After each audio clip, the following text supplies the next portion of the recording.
guys, Boychester here. Today I'm going to be showing you a really cool colour change.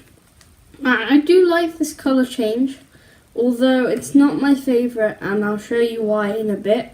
But I think it looks pretty awesome on camera, even though it may not be that practical in real life, and it's totally worth learning. So let's get into the snap change. Okay, guys, so I'd have you choose any card, it really doesn't matter. Say it was this one. I'll take it out and have you remember that card. So, we'll now take the card and place it just roughly into the middle here. Okay, and we'll take the deck just like so. And see, if I just riffle like this and snap my fingers, hang on, that wasn't a good snap. There we go, there's a good snap. You should actually see one card, the Jack of Diamonds. Your card rises to the top. Wait, you mean your card's not the Jack of Diamonds? That's strange, because I could have sworn your card looked a bit like the 9 of clubs.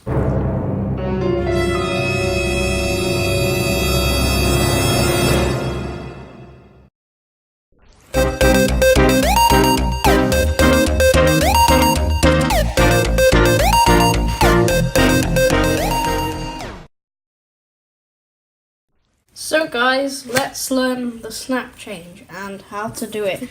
I'm no master on the snap change, but I've been performing it for a few months now. I learned it some time ago and I've practiced quite a lot with it and I'm half decent.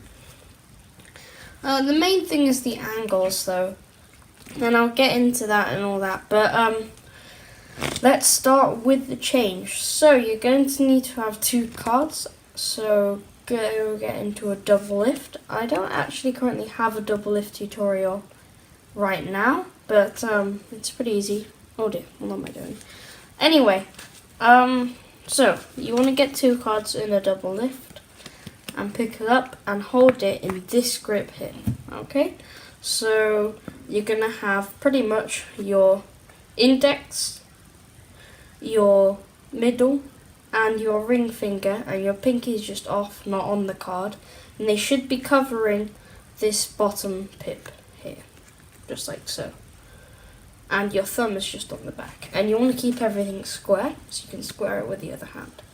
So basically what's happening with the snap change, here's an exposed view, that's pretty much what's happening. So what you're actually doing is you're just pulling that card back, okay?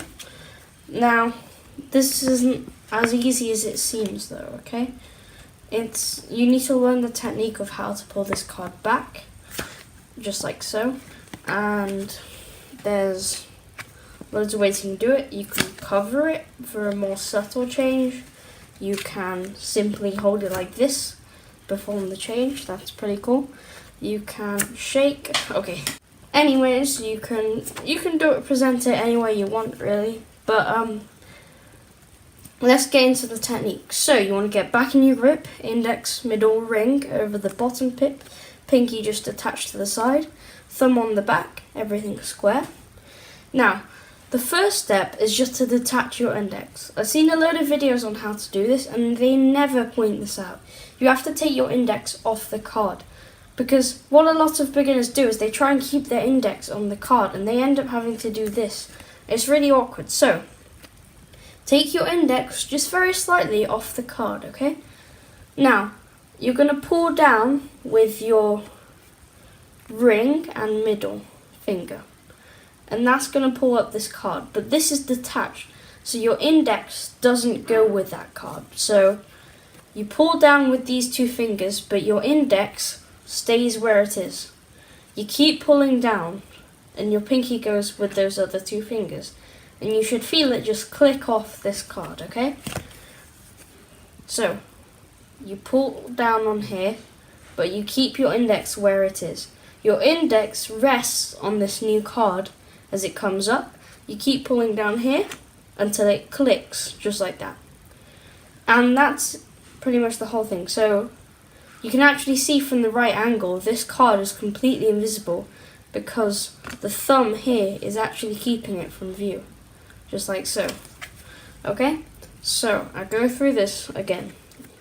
Index, ring, middle, covering that pip. Now then, you pull down with these two fingers, but first you take off your index. You pull down with these two fingers, and your index contacts that new card. You keep pulling down, your pinky going with it, until you feel it click off the card. And then that card should just settle into this grip between, as you can see, your middle and your thumb. So it should just rest there quite naturally. And now it just looks like the card changes. And at first you'll want to do this kind of fairly slowly. So when you're beginning, just practice doing that motion very slowly. Another thing to remember is, imagine there's like a cross down this card, okay?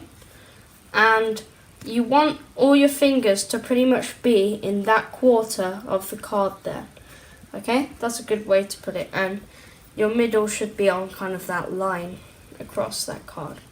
Anyway, you pull down, but your index comes off, and as you pull, it contacts that new card. You keep pulling until it clicks, and you're done. So practice this really slowly at first, like so. Just do it, practice doing it really slow. Just make sure you get the motion correct.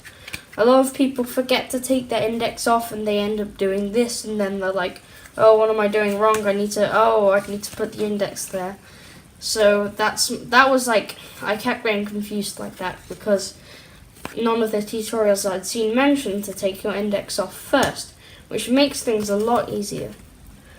And as you practice, you should be able to do it really quickly once you've managed to practice it a few times.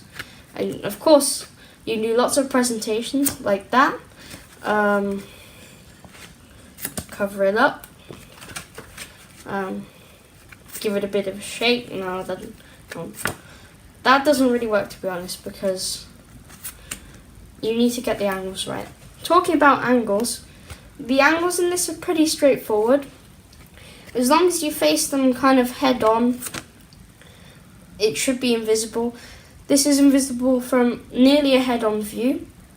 Usually I tilt my hand up very slightly so this card is tilting up, but not too high because they'll see it. So I always tilt it up slightly, but very, very slightly. In fact, it doesn't matter. You should always tilt your hand up slightly up or slightly down. It doesn't matter, but you want to be in that area, okay? So very near the middle.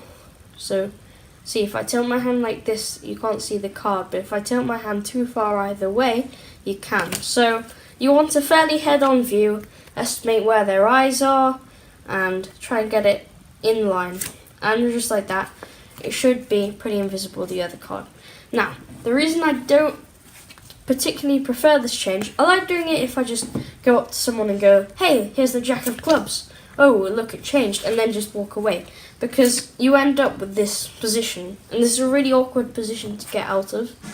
There's one way I actually came up with, which is you just take the deck, because you're assuming you picked up a card off the deck, and went, hey, I can do magic, whoa. And then you just do that, and they freak out. But you basically, all I do is I bring the deck up and ditch that card on top. But it's not the most natural motion, and you need to distract them while doing this, and it's really awkward, I think. I think that's the best solution I've come up with. Usually, though, I wouldn't do this as a solo trick where, say, you do a standard routine where they pick a card, you pretend to control it, but you pretend to lose it, but you do something like, I don't know, Herman pass to control it to the top. And then once you've done that, you say, oh, your card's not on top, and do a double lift, and then you just do a snap change, right? Oh boy. Anyway, then I'd either just walk away or do this ditch here, but it's pretty inconvenient. Some people actually spot the ditch.